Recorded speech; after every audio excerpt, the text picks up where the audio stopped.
15 bugging in or sheltering in place mistakes. Now, why does bugging in or sheltering in place matter? When disaster strikes, you have two choices, bug out or bug in. For most situations, sheltering in place is the safer and more effective option. Your home is your fortress, you can defend it better, all your supplies are there, your food and water, and you're more comfortable there. Plus, you know the layout of your house and the area surrounding it better than anyone else. However, simply having a stockpile of food and water isn't enough. Many preppers could make critical mistakes that could cost them their safety, their resources, and even their lives after the collapse.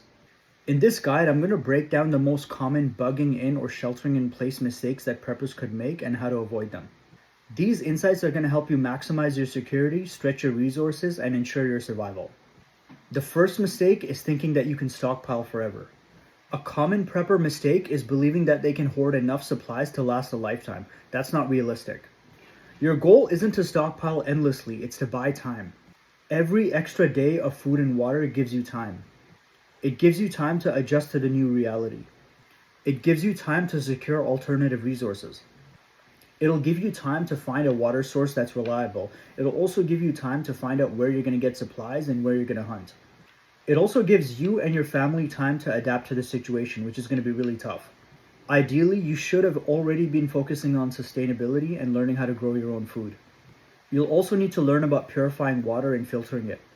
So stuff like boiling, iodine tablets, bleach, and water filters. You need to work on creating long-term solutions rather than just stockpiling. The next mistake is talking to other people about your preps.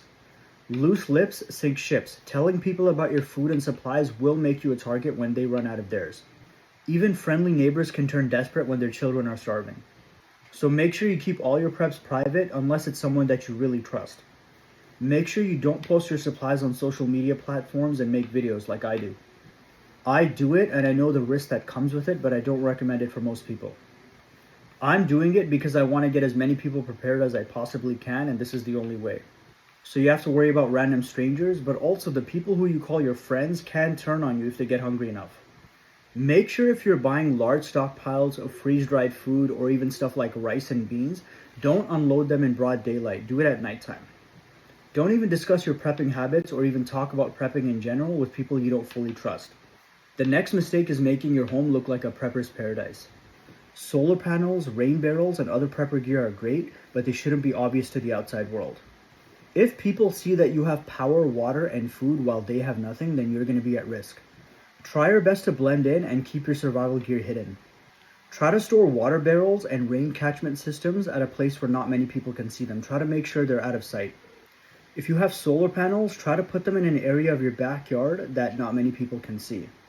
If you have any sort of prepping gear in your backyard, if you can, cover it with tarps. The next mistake is neglecting home security. Your home should be a fortress, not just a shelter. If criminals or desperate survivors think you have supplies, they're going to come looking. Layered security is the key.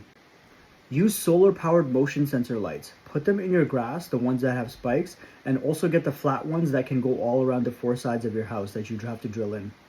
Reinforce your door frame by replacing the 1-inch screws with 3-inch wood screws. If you can, get window bars installed. Get a retractable security gate for your backyard patio door. Everyone should have an alarm system. Dogs, even small ones, can be a good deterrent against intruders because they make a lot of noise, and they can be a good early warning system. You need to have some weapons as well. Get what's legal in your country or state.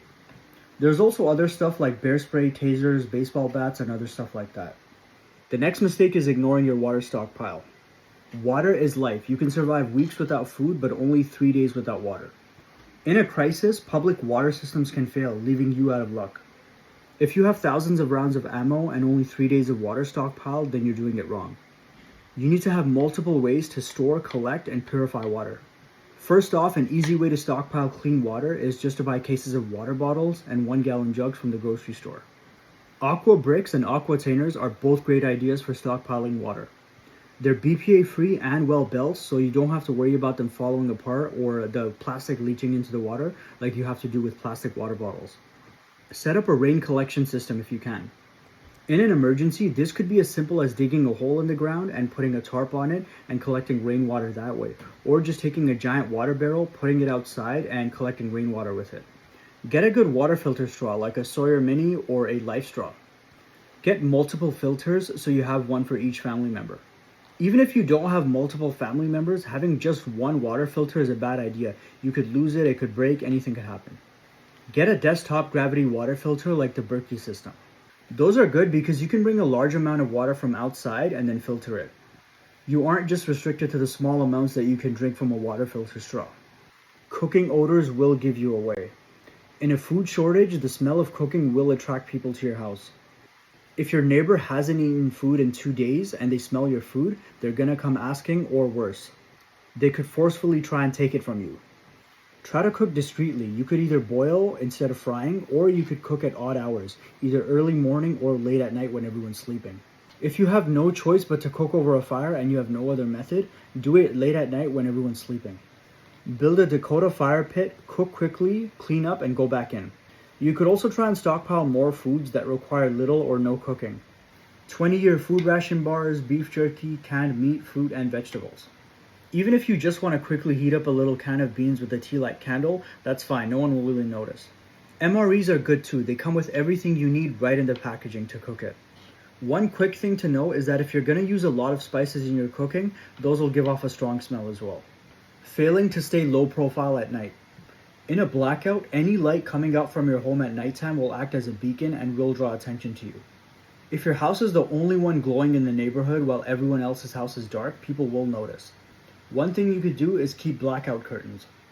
You could block all windows with thick blankets. Stick to low light sources like red lights, which are less visible from the outside. If you have a basement and you restrict everything there, including the lights, it's less likely to be seen from the outside. Driving around will make you a target. A working vehicle is a huge asset but will make you stand out. If you're driving around while everyone else ran out of gas and the gas stations are closed, you're going to become a target. You might be the only one with a working vehicle because you decided to stockpile gas in advance. By the way, if you're stockpiling gas, then make sure you add fuel stabilizers. They can extend the shelf life by about 18 months. You need to avoid all unnecessary travel. If you must drive, then take back roads, travel at night, and always have an escape plan. Plus, if you have a gas generator, then it's better that you save gas for that. Using a regular bike is a better idea. It'll draw less attention and most people probably already have one. Overheating or overusing fuel in the winter. In cold climates, trying to stay warm is crucial, but trying to heat your entire home will burn through your fuel really fast. Focus on 1 or maybe 2 rooms at most. Get all your family members into one room if that's possible. Use blankets, plastic sheeting, and insulation to seal off the space. Wear layers and use each other's body heat to conserve warmth instead of relying solely on fuel. Remember that if you're using a propane heater indoors, you should crack a window open. That way you'll avoid carbon monoxide buildup. Yes, they make ones that are indoor safe, but I think it's still risky. Look for one that has an automatic safety shutoff when the carbon monoxide buildup becomes too much or when the oxygen gets too low. You should also get a carbon monoxide battery alarm for that issue as well. The next mistake is not preparing for mental stress. Prepping isn't just about supplies, it's about mental survival as well. Long-term isolation, boredom, and stress can break people down. Have entertainment and morale boosters. Stockpile books, board games, cards, and puzzles. If you have kids, ensure they have activities to stay engaged. If you have a handheld device like a Nintendo Switch, those ones have a Type-C USB port so they can easily be charged with a small foldable USB solar charger. You can also charge it with your generator if you want. That can keep your kid entertained for hours. Even those old battery-powered Game Boy Color systems are a good option as well. The next mistake is isolating yourself completely. Yes, you should be discreet, but isolating yourself completely is a mistake. In a long-term crisis, working with others can improve security. You can get walkie-talkies and at least give one to your neighbor. You two can warn each other if there are suspicious people in your neighborhood that you see. You can share resources and barter items or skills. If you know that they're a good person that you can work with, your odds of survival will increase. Form alliances carefully. Help neighbors in small ways without exposing all your preps. Remember, building a network can mean extra eyes for security and possible trade options. The next mistake is not rationing your supplies from day one. In a societal collapse scenario, stress will make people consume more than necessary. If you eat food like you normally do, you're gonna burn through supplies too fast. Start rationing your food immediately. Act as if the situation is gonna last a really long time, because it could. Eat just enough to maintain your energy. Losing a little weight is fine, but being wasteful is not. I would say try and go for 2 small meals a day. Some of you can probably live off 1 can of food and a bottle of water a day. It might be a good idea now for you guys to start practicing living off of less food, especially if you know that you eat a lot of food, a lot more than you should. The next mistake is poor waste management. Without garbage collection, waste is going to pile up fast. It's going to create disease, bad odors, and it's going to attract pests. Use composting toilets and use burn barrels. Bury garbage and waste to maintain hygiene and avoid contamination. You'll need lots of garbage bags and you'll need bleach for cleaning. Get lots of disposable gloves. Buy them in cases of 10 or 12 if you can. The next mistake is not having enough medical supplies. Hospitals and pharmacies may be inaccessible or overwhelmed. You need to be your own medic. Your house should be like a hospital. Your vehicle should be like an ambulance. Stock multiple comprehensive first aid kits. Make sure you have bandages, antiseptics, antibiotics, and essential medications. Stockpile herbs and natural remedies too. I covered those in a previous video. Take a first aid or CPR course to be ready for injuries. If you can't take it in person, at least do an online one. Next is not practicing your prepping skills or testing your prepping gear. All your gear is useless if you don't know how to use it. Many preppers collect supplies and gear but never test them. Practice, run drills, and test your gear. If you have a flashlight, test it out. If you have a gravity water filtration system, see how it works. If you have a generator, see how many things you can power with it.